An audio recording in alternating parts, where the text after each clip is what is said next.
Welcome everybody. My name is Becky Clock and I'm a communications major here at Mount Mary, and also I'm currently interning with the Women's Leadership Institute here.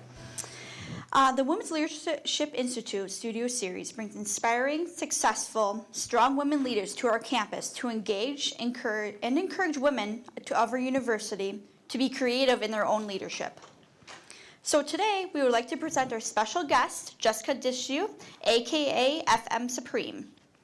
First, I'd like to introduce our moderator for today's studio series, Natalie Strati. Natalie is the Director of Programs for our Women's Leadership Institute. It was the Institute's vision to bring the studio series to life here on campus, and Natalie continues to work with our faculty and students to find relevant topics and speakers for the series. She recently heard FM Supreme speak at a creative conference in Chicago, and she knew she would be a perfect guest for today. And now about our speaker, FM Supreme. She is the founder of the Chicago International Youth Peace Movement, co-founder of the Peace Exchange Chicago, and is a founder member of Black Youth Project 100. She is a 3-time international performing artist, 2-time champion of Louder Than a Bomb Poetry Slam, an educator, an activist, and a youth peace advocate. When not performing music or mentoring young people, FM Supreme serves as a public speaker and has spoken and performed at Princeton University, Tuskegee University, University of Chicago, and other colleges and universities across the United States. I'd like to kick off today's studio series with one of FM Supreme's music videos, Still Believe. Thank you for joining us today.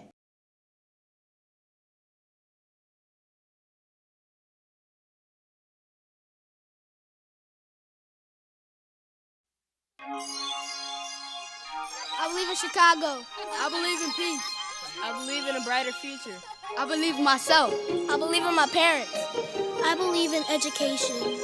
I believe in life. We can make it, our needs are basic. Peace and hugs with a love blanket. More jobs, more education. Less prison, less incarceration. More occupation, less standing around. This is our city, this Chi-Town. To all my scholars, that's college bound. I see your vision young and profound. To all my street gangs, it's time to turn back. Let's switch lanes, get on the right track. It's never too late to reach for the sky. All you need is courage and the will to fly. Gotta have faith when your back is the wall. Relearn how to stand, leap up from the fall. I done seen it all, put the guns down, y'all. Write a new song, cause it's time to evolve. Like, yeah, yeah, yeah, yeah, yeah, yeah.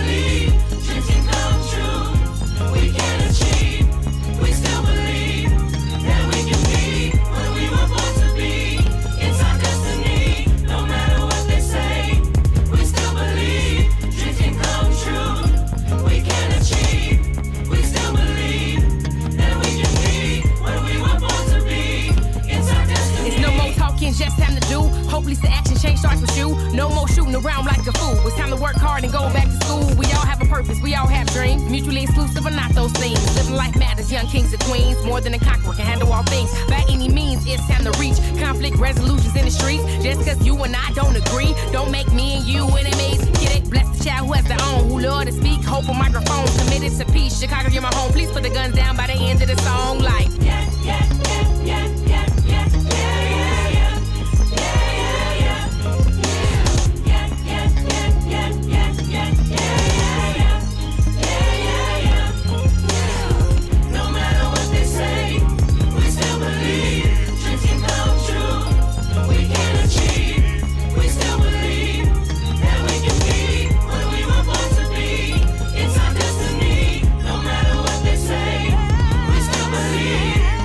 Come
Well, welcome everyone. Thank you for coming today. Thank you, Becky, for the lovely introduction.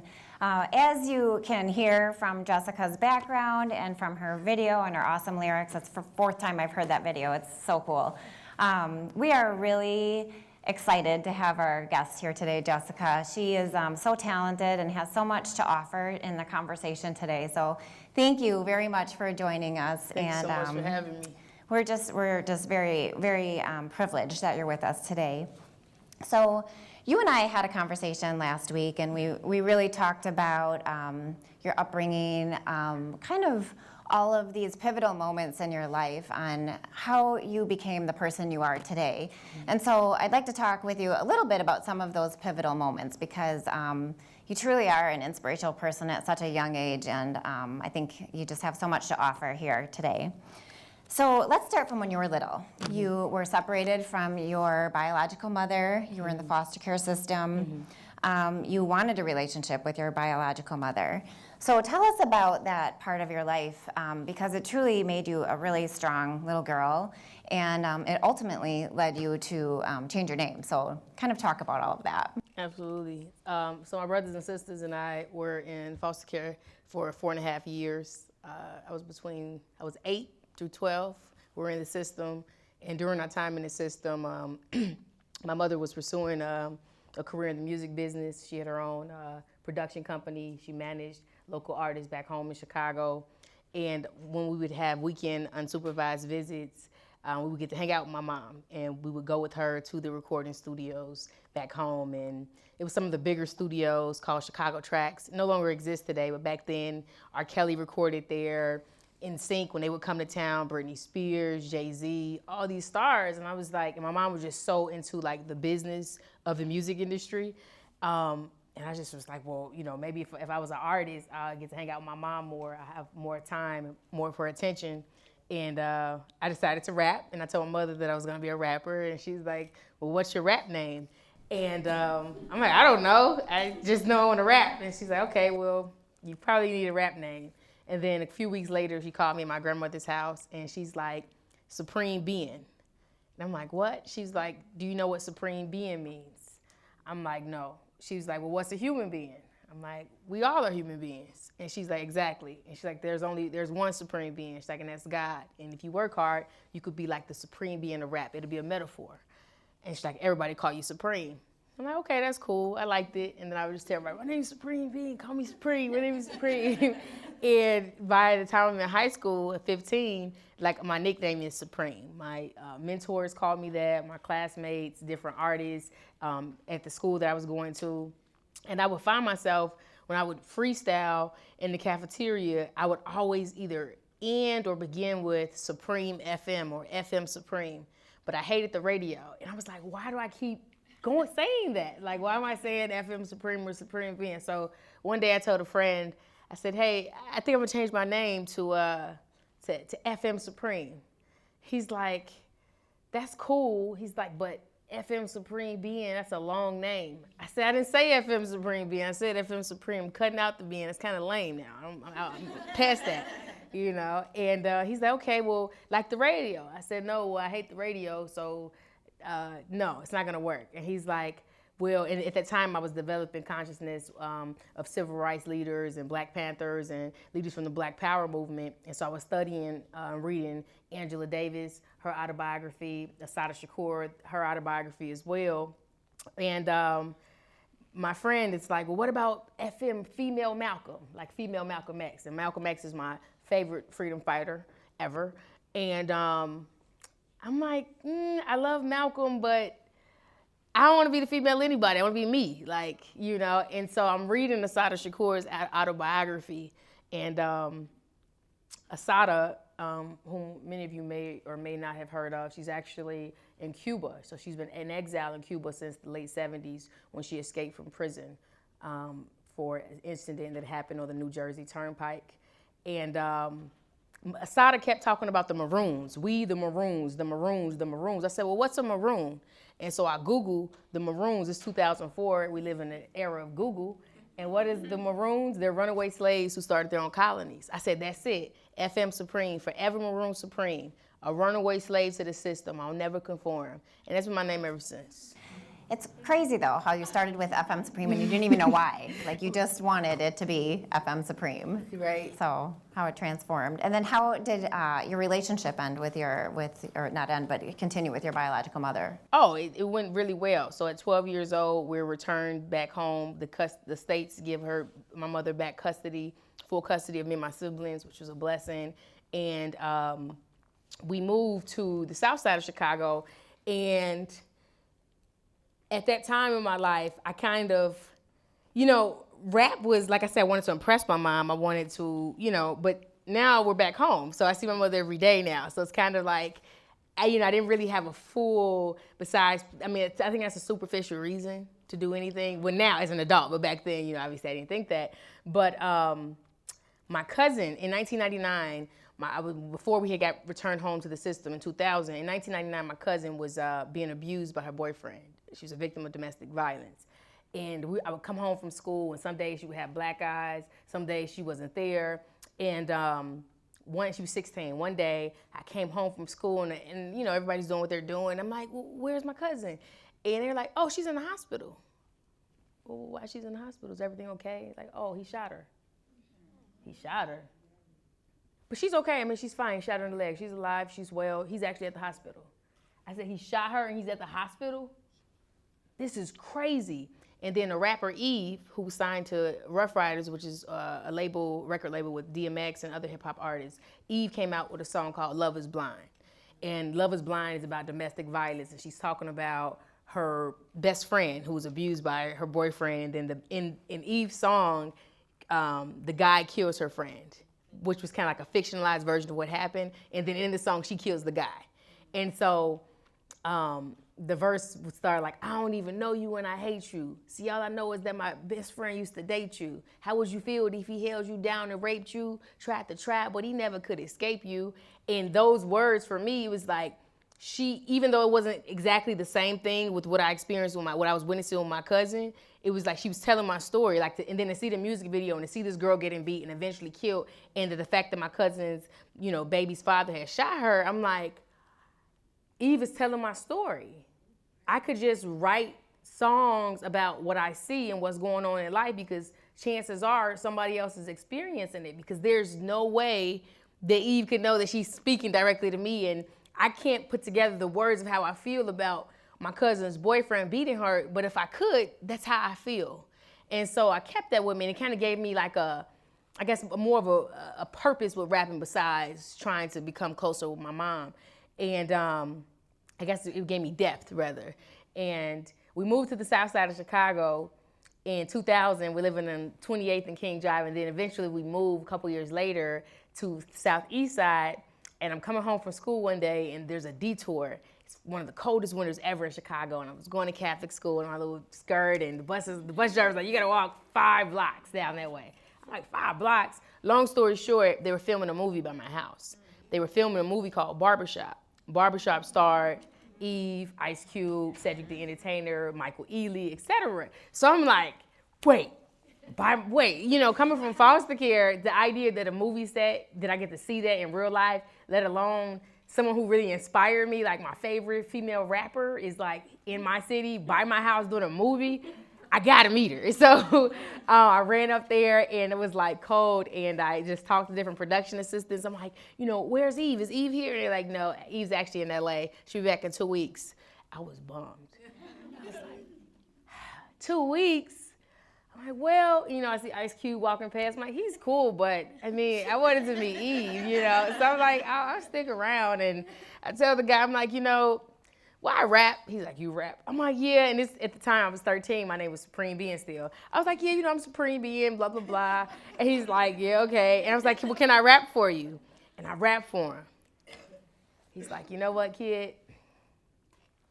Eve's gonna come out in a gold caravan, and that caravan is gonna go from across the street to this trailer where her trailer is. Wait right here and where this trailer is, and she will stop for you. Just wave. I was like, but how do I know if she's in the car? You're gonna know she's in the car because I'm telling you she's in the car. So I said, okay, long story short, I do what he says. I meet her. She's like, what are you doing out here? It's so cold. I'm like, I love you so much. And, you know, I'm like, can I rap for you? I want to be a rapper. And she's like, and I had a rap with her name in it. And so, like, I, like, rap some lyrics. And she was like, okay. No, first she was like, what do you rap about? I was like, everything. She's like, what's everything? I was like, well, I rap about my life. I wrote a rap about 9/11, because 9/11 had happened the year before. And she's like, 9/11? I said, yep. She said, okay, well, spit me some stuff. And I rapped for her, and I had some, like, controversial lyrics. She kind of pulled those out a little bit. Like, what do you know about that at 13? I'm like, I don't know. And then I also had a ghostwriter, too, who was helping me with my rap. So it was kind of some things I was rapping, I didn't even know what I was talking about.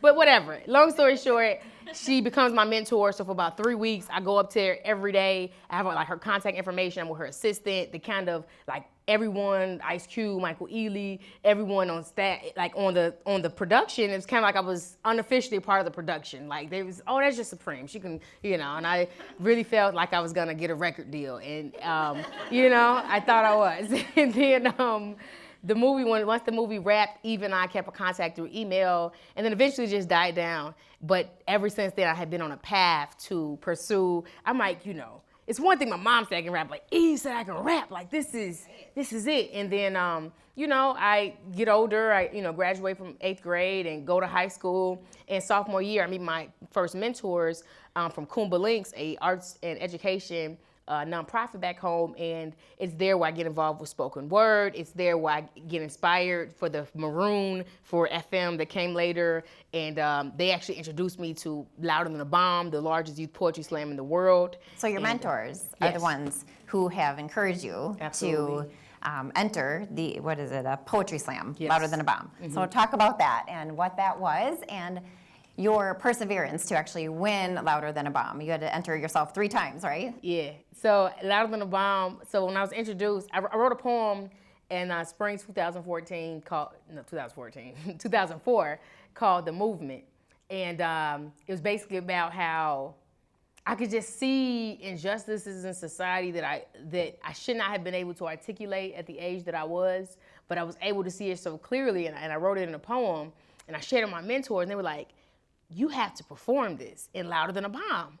I'm like, well, what's Louder Than a Bomb? And they're like, it's the poetry slam. I'm like, poetry's lame. I'm a rapper. Like, yeah, I can write a poem, but you know. And so we go to Louder Than a Bomb, and these teens and young people are amazing. Like, they're killing it. It's like, you know, Sylvia Plath on steroids, you know, just really like, you know, Gwendolyn Brooks, Nikki Giovanni, but really I just heard a generation of our next generation of writers, and I was like, as we competed, we came in second place that year, and of course I was angry because, you know, we even got a trophy, and they were like, my mentor was like, well, you should be grateful. Most people don't even, she's like, first of all, we've been doing this slam for 3 years, and as a team, we've never made it to finals. I was like, good, we made it to finals, but we didn't win. So what's the point? You know, but, you know, just thinking like a kid or whatever. And long story short, I decide that I want to win this slam. And what I heard on that stage was so powerful and so moving. And in order for me to win this slam, I have to become a better writer. There was no way around it. I could clearly hear the level of intelligence of my peers in this slam.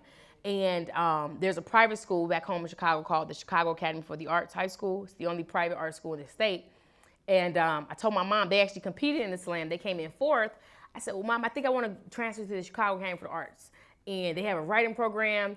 And I was like, they came in 4th place. We came in 2nd. I'm sure with me learning from their teachers, I'll be able to become a better writer. Long story short, I put together a portfolio. I apply. I'm accepted. My mom finances the expensive education it costs for me to go there. We do Louder Than a Bomb again as a team for the Academy. This time, we tied for 4th place.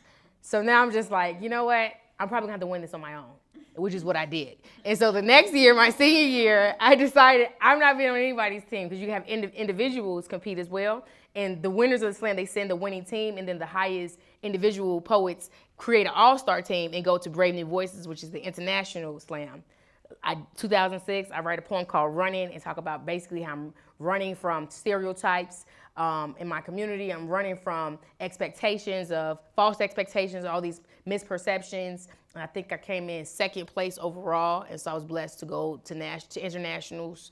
And I decided after I won that again to do it again, and I won it again in 07. And then I didn't want to win anymore because like, what's the point? But it was fun, you know. But talk about perseverance, oh Right. my goodness. I mean, that is awesome that you just kept going back, and then you took it in your own hands and you went back again, and you actually won, so good for you. And at such a young age, you know, and again, at a young age in your life, your life somehow turned into you becoming an educator, into an women's or an all-girls high school, right? Yeah. What I love about this part of your life is that you started a program called Her Story in your classroom. So tell us about Her Story, because I think with the faculty and the students in the room, it's a pretty powerful program that you instilled there, and it's pretty cool. Absolutely. So I actually taught a creative writing class at Josephine, this all-girls school back home in Chicago, on faculty, and my class was an elective for juniors and seniors, and actually I started doing Her Story before they hired me as a teacher. And it was through the success of Her Story that they wanted me to be involved on a daily basis.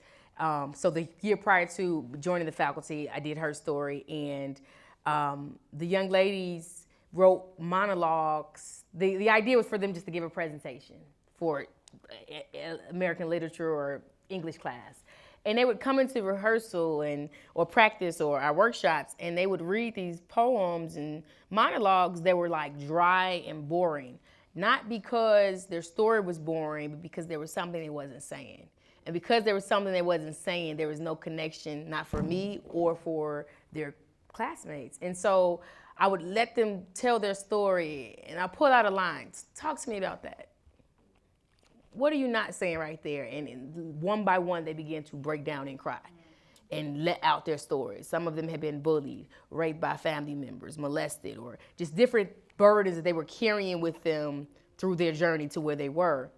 And after, we, shared a healing space and they would write different things, we had, and this Her Story production was called Redemption, and we presented it before in a program, in a showcase. It's kind of like I put together, kind of led them in like a skit type thing where it's like transitions, like a little music transition, but they were all speaking their own stories, and it was so powerful. Many of them girls,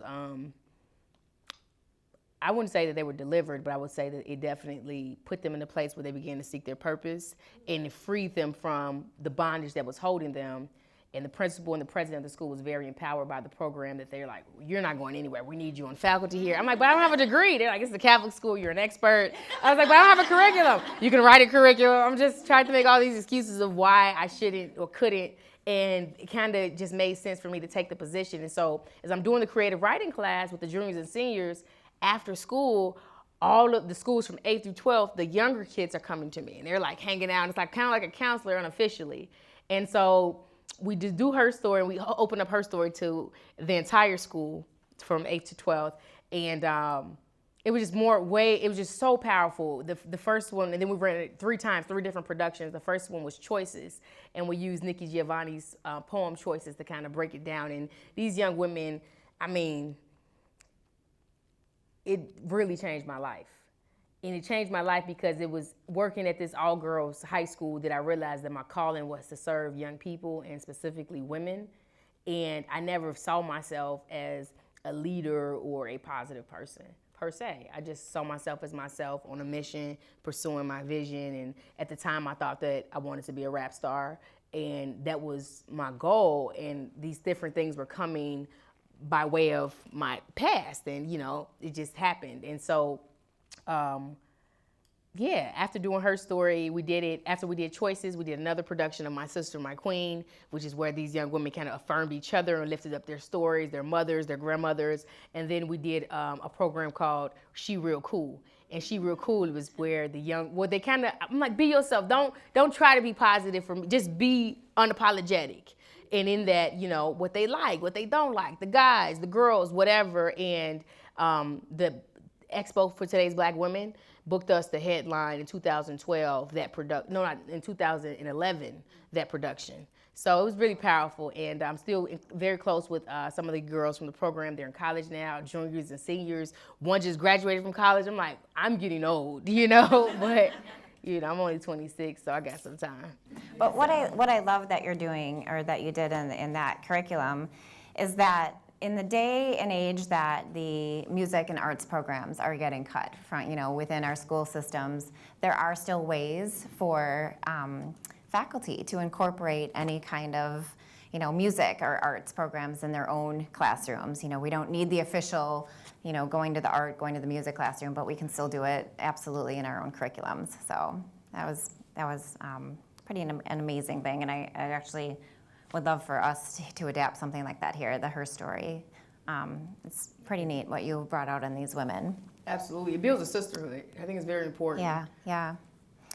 So 2012 comes along in your life, and you tell me that this is the year that really changed you forever, and this is when your story begins, right? You started battling depression.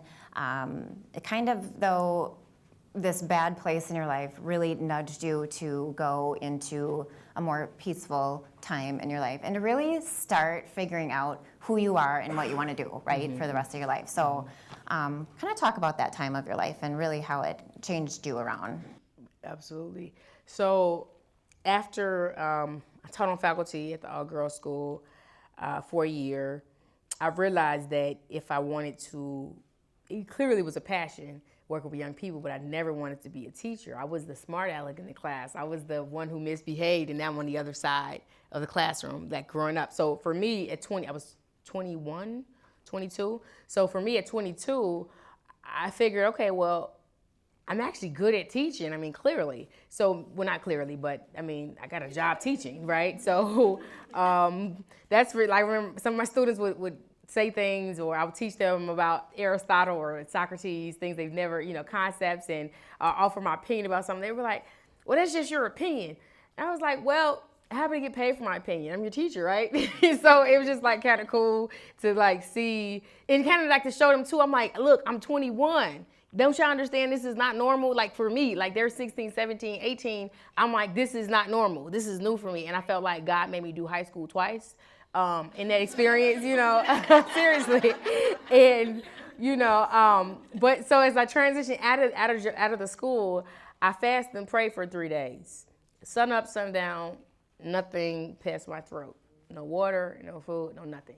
Between 6 a.m., 6 p.m. And during these 3 days of fasting and praying, I asked God, what am I supposed to do next? I know that you placed me here because there's no way I could have gotten it. Not only did I not want it, even though it was a blessing, I just never foresaw this. So what do you want me to do next? Like, I couldn't have foreseen that. Show me my next steps. And in the midst of those 3 days, and I would write down what I would hear in my spirit. And the things that I heard, when I wrote down, the instruction that was very specific was for me to go to Columbia College, Chicago to finish my undergraduate degree, and for me to go to divinity school when I finished my undergraduate degree. And I'm just like, how am I gonna pay for Columbia College, A, and B, what's divinity school? I don't even know what that is. Like, and I heard a specific divinity school. And so I'm just like, okay, whatever. So I'm like, well, God say do it, so do it. And I look at Columbia's website, and it's literally 5 days before the deadline, before they accept the class for that fall. I apply and I'm accepted, and it was just like, okay, that's a blessing. Long story short, and so now I go from being a full-time teacher at a high school to now I'm a full-time student, not teaching, which is kind of cool because I actually like to be able to cool back and just sit, and, but it was, it was kind of new for me again. Like, wow, this is crazy. And in the midst of being a student, I began to see my life dwindle, or things around me. It felt like literally life had pulled this rug from under my feet. And I didn't know what happened. I'm like, well, I don't understand. I've been doing everything I've been doing. I had, from on top of getting paid salary to work at the school as FM's prim as an artist, I was getting booked to speak and do different things. So I still was making extra supplementary income all the time. So it went from having faculty and this surplus of income to no salary income, until like the little surplus begins to dwindle and there's nothing. And I'm like, okay. All right, well, I'm still gonna be in school. I'm just do what I'm supposed to be doing. And the spring semester rolls around, fall semester ends, and I can't register for classes for spring semester. There's a balance, and my financial aid didn't work out. So I'm like, are you kidding me? So now I have to go back to City College because I don't want to be out of school a semester, and I'm not teaching. So what am I gonna do? What am I gonna do right now in this time? And it literally brought me into a place of depression. And in this depression that I was in for 6 months, depression is real. Depression is deeper than being unhappy. Happiness comes and goes. It comes from happenings. When things happen, you are happy, but joy is eternal. And at that time, sure, I could smile, but there was nothing sincere about it. And Satan comes to tempt you when you're very weak.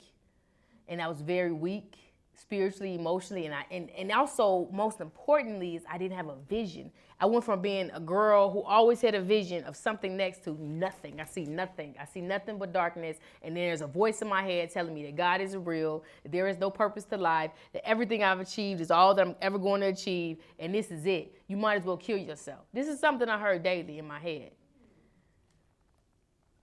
And I'm like, this can't be real, because God, I remember when you showed up for me. I remember in 2009 when I was homeless, and then next thing I know, I'm in a documentary about President Obama, and I'm overseas touring in Amsterdam and London. How can God not be real, God? I remember when, I'm just remembering, and make these voices stop, and I would talk to, and then that's what was going on internally, and then externally, I belong to Trinity United Church of Christ in Chicago. The Obamas used to be members there, and Common, the rap artist, he's a member there, and so many other people. And so I was actually performing and doing things with Common at church and all these different things, but people had no idea what was happening, what's going on with me inside spiritually. And so it just was hard. I mean, literally, it would be hard to get out of bed because I didn't want to.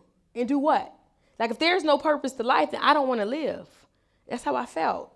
And I told my mother. She was hurt. She couldn't believe I ever even had thoughts like that. I'm like, I can't even believe I have thoughts like this. I mean, they're not my thoughts. Whose thoughts are they? They're in my head. And so then my mom had her husband talk to me, my stepfather, who had been incarcerated for 34 years for a crime he didn't commit. He was released in 2006 when I graduated from high school. And he's like, in my 34 years serving time for a crime I didn't commit, not once did I ever think about killing myself. Not once. I'm like, well, that's good for you. That's great, and that's me at 24, but it really made me think. I'm 24 years old at the time, and he's been locked up 10 years longer than I've even been alive. Why do I even have these type of thoughts? That's crazy. And I just had to really remember and look back at, what God has done in my life. And even if he didn't do anything else, he's done enough. And I still didn't have the motivation I needed in my classes at City College. So I went to my African American history professor, and I told her that I was withdrawing from her class, not because I wasn't interested, not because it was hard for me, but because I couldn't do well in the class because I did not have the mental capacity nor the motivation to succeed.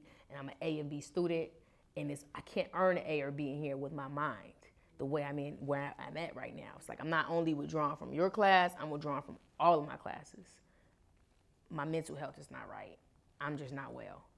And she was like, Jessica, she listened to me, and she just was like, in life we go through things. Things happen that we don't expect. I always wanted to be a PhD, and, then I got pregnant in college, and then I got married, and then I had my children, and then now I have grandchildren. And it's life keeps going. But life doesn't stop when we stop. It keeps moving, and you just have to get back in the game. And I could tell that she believed in me. And it was what I needed to have the courage again and to believe in myself. And so I decided I wasn't going to withdraw from any of my classes. And if anything, if I get nothing else out of this semester but to earn some decent grades, I'll be all right. And that was kind of like the light a little bit, kind of opened up a little bit. But it still was in darkness. And after this conversation, I get an email in the dark no pun intended. And it was like an anonymous email almost. It's kind of like it was withholding information just to see if I was interested. And it was like, hi, are you interested? It was like a random email from some random email address. Are you interested in hosting a youth peace rally? And I'm like, well, sure. You know, I've worked with the kids, was a high school teacher formerly. Why not? I mean, sure. Long story short, I find out Chicago Public Schools. Chicago Public Schools, they booked me to host this huge youth peace rally with 3,000 young people. CPS has their annual Chicago Youth Service Day where they have these young people do different service projects, and then it concludes with a peace rally and performance at a concert at a park. And it is there. 2 of my former students from the all-girls high school, that's their senior year, they meet me there. And as I'm there, my spirit is overwhelmed with joy, a joy I hadn't known anymore. It was like I didn't even know it existed, and it was like just feels so good. Like, why am I feeling this great? Like, you know, it's just a regular day, you know, but it wasn't. And as I'm on stage and I'm talking to the young people and I'm talking to them about peace and Martin Luther King and Gandhi and different peace leaders and why nonviolence is important, I bend down and I ask a young man a question. And as I'm asking him a question, as I'm kneeling to him, it hits me in that moment that this is my purpose. That the reason why I was so depressed is because I was trying to run from what God was calling me to do. When I left the all-girls high school, it wasn't like I left like, oh, this is great, I'm gonna teach some more. It was like, yeah, I'm gonna get a degree and teach just in case. Not like, you know what I mean? And I was humbled during this season. And as I realized that this is my purpose, it's kind of like, when I stand back up, I understand. I understand why my spirit just was overwhelmed with joy because I'm walking into a park with 3,000 youth because I'm supposed to be here. And it alters my entire perspective. And so now I'm back in the game. Now I can see that now I see like, okay, well, this is what I'm supposed to do. And if you want me to serve you, God, for the rest of my life, then that's what I'll do. Because this is what genuinely makes me happy. And I didn't realize that is part of what made me happy, what brought me my joy. And so long story short, I'm doing that. We do that. And then I get hired to be a team camp leader at a park district in the suburbs where I was raised in foster care. And I'm serving 90% foster children. So I'm seeing myself in these young people, from the behavior problems to the attention to, so it's like everything you're going through, I've been through. So I'm gonna let you do you. I'm gonna let you have your process, but you'll get through this. I know you will. You know, and it's like, well, how do you know? Well, because I was you. And I didn't know that I would go to college in New York or graduate from a private art school or do this or do the things that I've done. I didn't even know that I would be back serving you. But I'm here, you know, and then a 7-year-old girl gets murdered on the west side, Heaven Sutton. And that was a turning point for me. Heaven gets murdered. I'm talking to the kids about it, and there's no connection. They don't see how this murder on the west side of Chicago could easily be them in the south suburbs. They don't see that systemic violence is real and that violence is a cultural thing, and we need to shift the culture because it could be you, it could be me, it could be my nephew, it could be my niece. So after Heaven is killed, I started meeting with different lawyers and civic engagement officials and mentors, and you know, I'm just like a Chicago International Youth Peace Movement, a movement with young people leading and giving us the solutions to the violence because they're the most affected by it. They're perpetuating it. And how can we, you know, I may not have been the most peaceful person growing up, but once I found my passion in the arts, that kept me focused. That's what led me to graduate from high school and go to college and so forth. How can we do that? And so long story short, I film a music video, No Turning Back. We have the release September 25th, 2012. We get different community organizations. We register people to vote and just know that we're doing a campaign for peace. I'm creating a peer-to-peer advocacy networking group where I'm encouraging millennials to, we don't want to be role models, but we are. The younger generation looks up to us. We're closer to them than their parents are. How can we be, models of peace, beacons of hope for them? And we launched in Chicago. Then we took it to the United Kingdom. I was blessed to be the featured speaker before British Parliament in Leeds, England.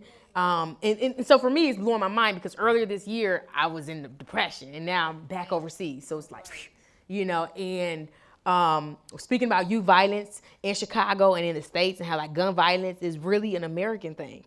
I didn't realize, I thought that every country was affected the way we're affected. Like every country has guns, but everyone don't have the same liberal policies that we have with the right to bear arms. And so learning about youth stabbings in the UK and then seeing young people in Leeds, England play with toy guns on the street, and it was just fun. And I'm just amazed watching these kids play with their toy guns and shoot, because it's like, I'm from a city where you will die playing that way because people don't know if it's, Tamir Rice was murdered for playing with a toy gun. You can't do that where I'm from. And so I was just, fascinated by that. And then I get back and to Chicago, and I'm working at a Holy Family Ministries, a Lutheran K through 8th school. I'm teaching rap and poetry to kindergartners. It was phenomenal. The babies are just where it's at. At first I thought high school kids were it, until I worked at kindergarten, and they were amazing. And the president and CEO, Dr. Work, she's like, Jessica, you have a vision. I want you to meet my daughter, Jessica. She's in Southeast Asia right now. She has her own NGO, non-governmental organization. I would love for you to meet her. Maybe she wants to do something with peace in the city. I know you're doing stuff internationally. Maybe there's a connection. Long story short, Jessica Work and I meet. We immediately have chemistry. We then meet with the chairman of the board of Holy Family Ministries, and then with Jessica's mom, the president and CEO of Holy Family. Us four together, we co-found the Peace Exchange, Chicago, Asia.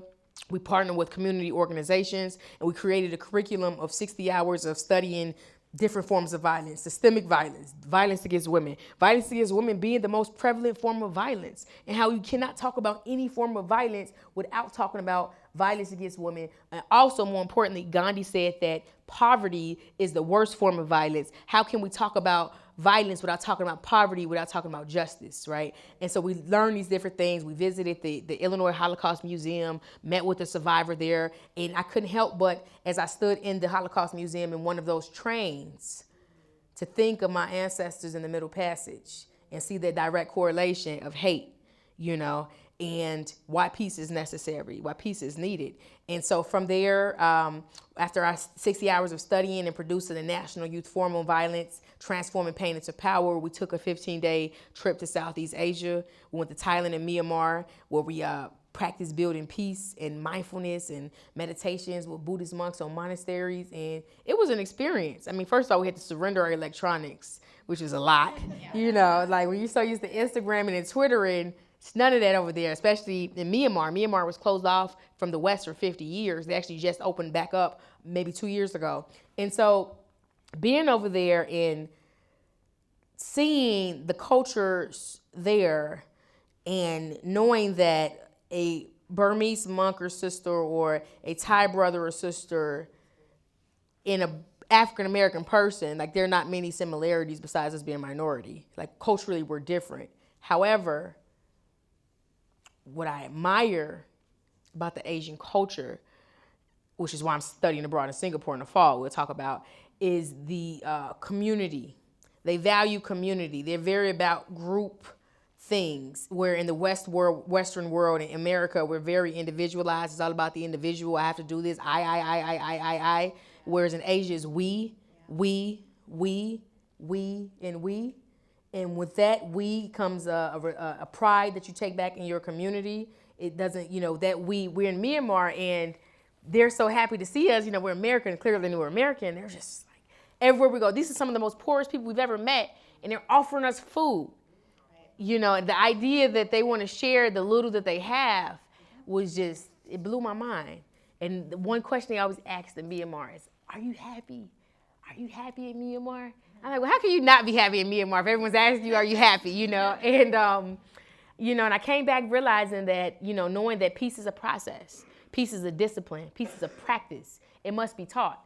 Violence is learned behavior. We learn violence inadvertently through social media, inadvertently through television, directly through media. And how do we shift the culture of violence? And my challenge to my fellow peace builders, the young adults who took the trip with us, is what can you do best to bring peace to our communities? And what I do best, I have the mentoring piece, the education piece, but more importantly, I have the music piece. Music can reach more than 10 people at a time. And I'm more about reaching more people than 6.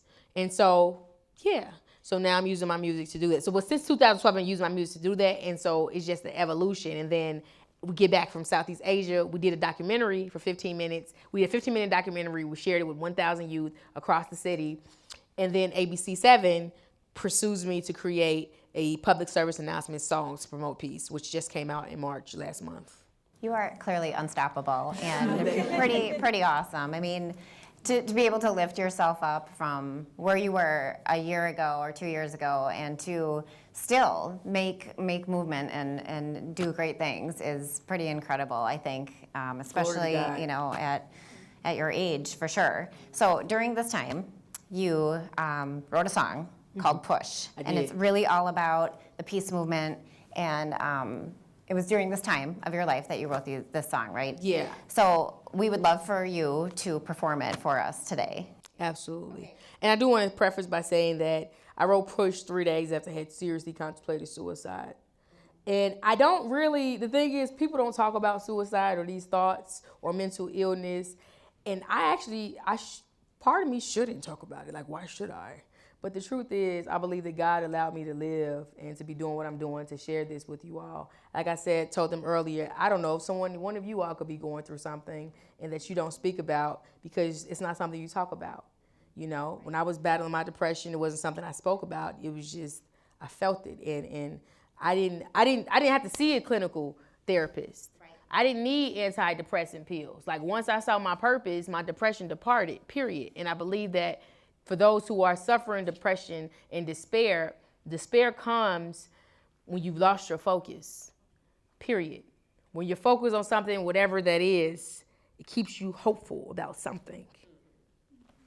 So I'm going to make my way off stage so you can use the stage space. And then afterwards, we're going to open it up to a brief Q&A to end our time with you today. It went really quick, but I would love for you to perform the song. Phenomenal. Let's go. Thank you so much. Okay, let's make it. Okay, let's make it. Okay, let's make it. Okay, let's make it. Okay, let's make it.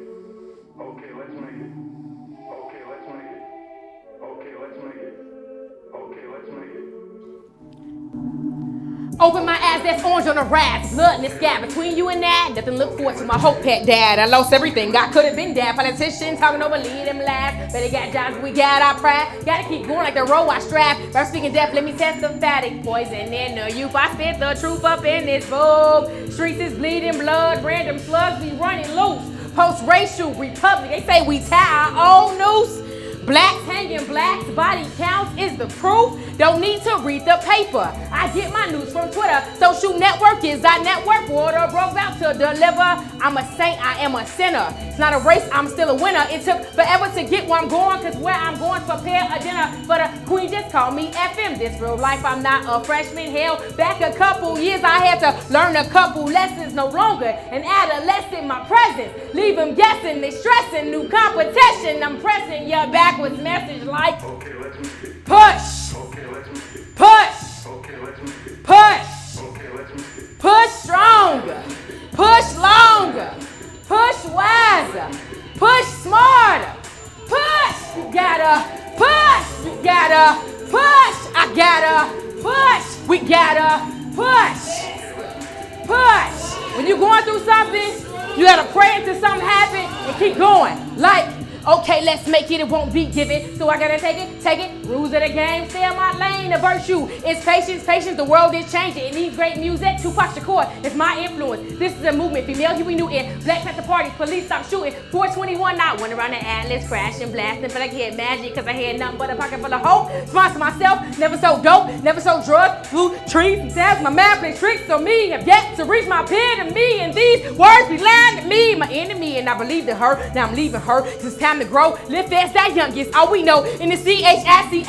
where the youth pop gun strapped out of school. Head straight to the prison cause they broke the rules. But the system set us up, treat us like some fools. Some didn't do the crime, but they paid the dues. I mean, they paid the time, it's not colorblind. The new Jim Crows are laughing well. Rest in peace, Oscar Grant, Trayvon Martin, Sean Bell. Was just to be served, only time will tell. The movement keep flowing like a running well. Reflection and mirror, your soul's revealed. Look yourself in the eye, so are you for real? Okay, let's make it. Push! Okay, let's make it. Push!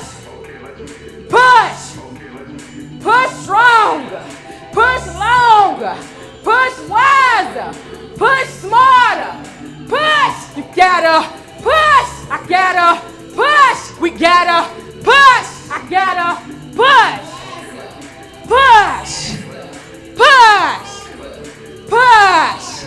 I be like, nobody said it would be easy. Nobody My mama showed me that. My mama taught me that. Thank y'all.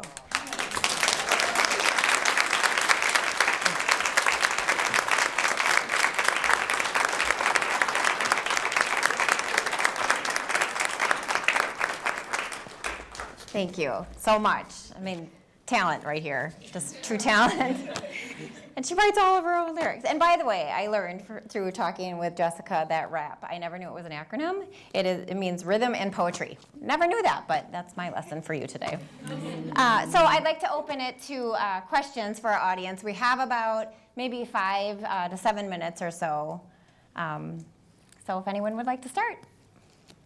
I can start. Great.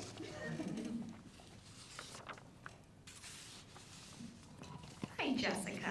I just wanted to ask you, how do you cope with the frustrations of continuing violence in our cities?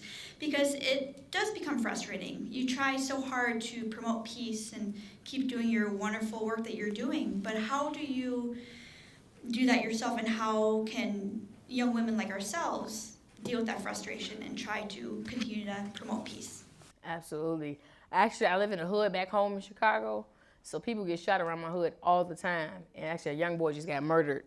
So it's depressing thinking about the violence.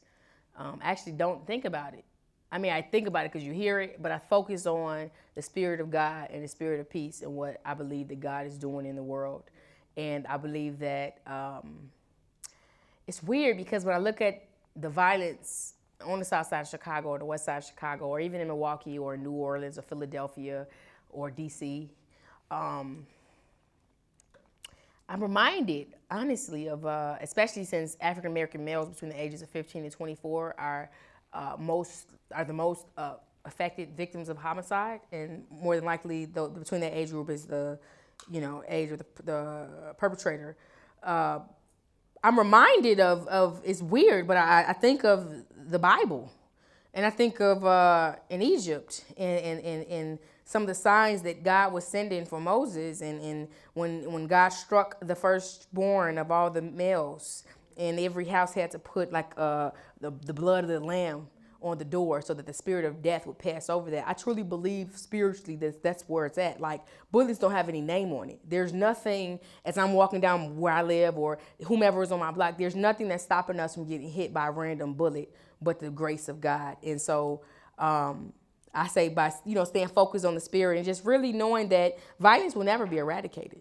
I mean, it's going to be here. So that's the reason why I say I'm not an anti-violence activist. I'm not anti-anything. I'm a peace activist. I promote peace, and knowing that peace is a process, it's a discipline, that for me to even speak about peace, I had to go through my own internal war and find that peace that I'm now sharing with the world. And so, speaking to brothers and sisters back home, and, I know many gang members, in knowing that this is their way of life. Like, how do we change that? How do we bring more economic justice, educational justice? I mean, this is generational. And so I think that the solution is the kids. We have to reach them while they're young. We have to teach them and train them while they're young in the ways that they should go. And showing them, like working with the kindergartners and, rapping to them about peace, like that's their memory. So as they're getting older, like my rap teacher was FM Supreme. She was talking about unity and peace. Like, that's something they remember, so that when they get in high school or in middle school, they have to make decisions about what they like and don't like. Well, they were already introduced to something else. My issue with the media and Chicago violence is that the narrative is always negative. You don't show the good things happening. You don't show the young people who are doing good unless they're getting murdered. How about we switch that narrative? And I think that's what ABC is trying to do, or helping us to do. And so, I hope that answers your question. I'm not sure. Thank you so much. All right, thank you. So my question was to you was, you said that, God gave you a purpose, but you also said that when you was depressed, like, you felt like you was just down only, you had no vision.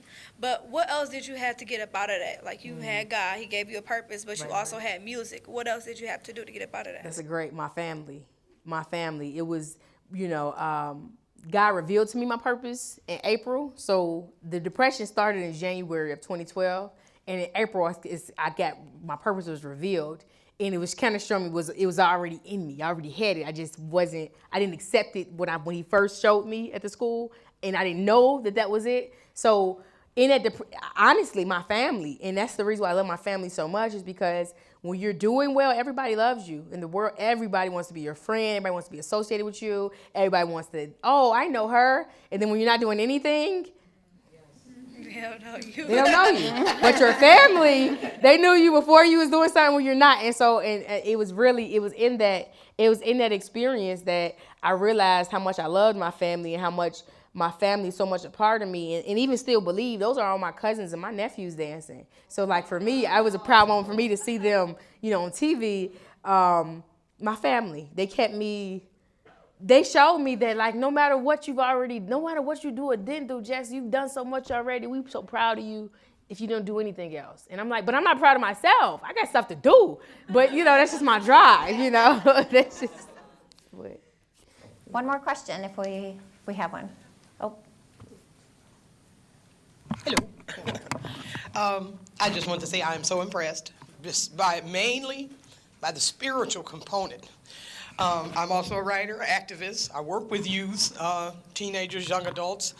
My comfort zone are the young males, the black males, not just black, but I've worked with them all. But in my community, which is rapidly changing, we have an onset of violence going on.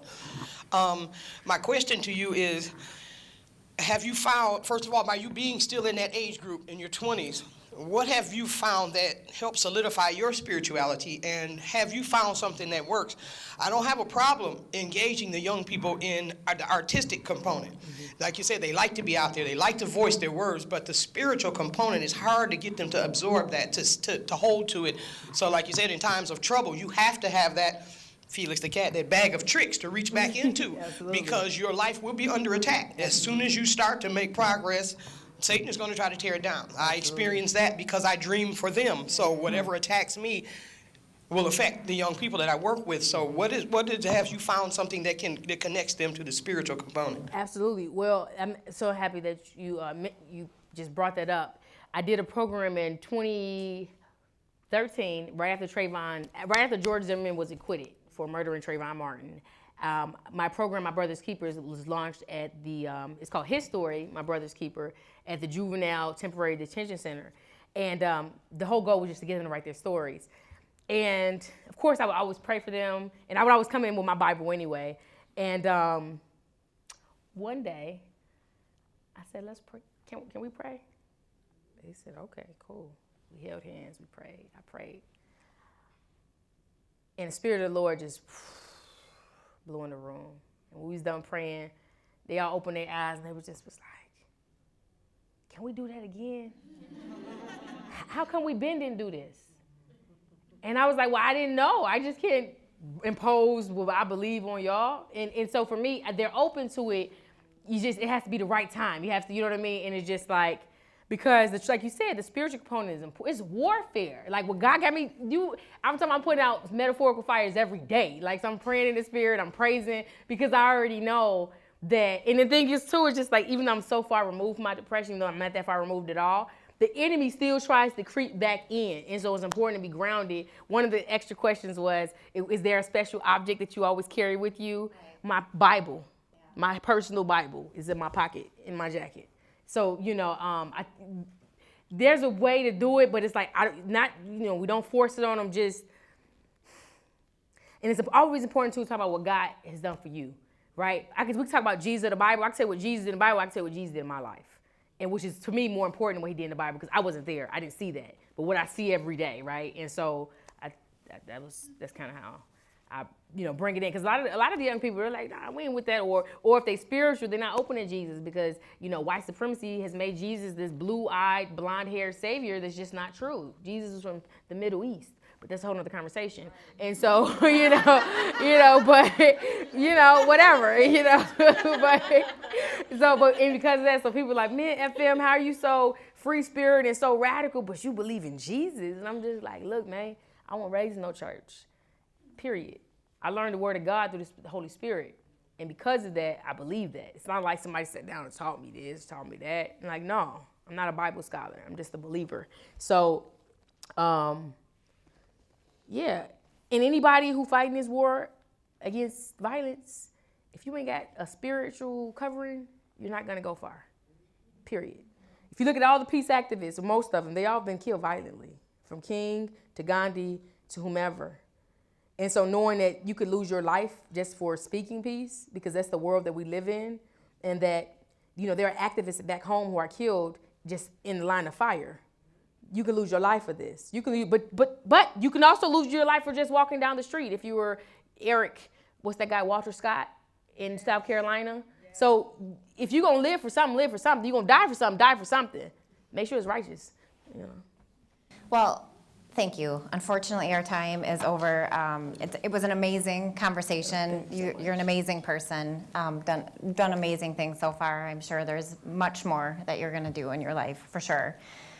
Real quickly, I need to thank a couple people, the students with the Women's Leadership Institute and the interns. They help us make these programs possible. Every studio series, every spring and fall, we have about 2. And also a thank you to our presenting sponsors who help oversee both stage series and studio series, Brady Corporation and Exonia Bank. And I cannot let you all go until I give a quick plug for the Summer Leadership Institute. Please apply. Deadline is approaching, I think, next Thursday. It's an awesome program, a 3.5-day intensive leadership program. You learn so much, and it's so much fun. So we would love all of you to apply. And thank you to FM Citrine for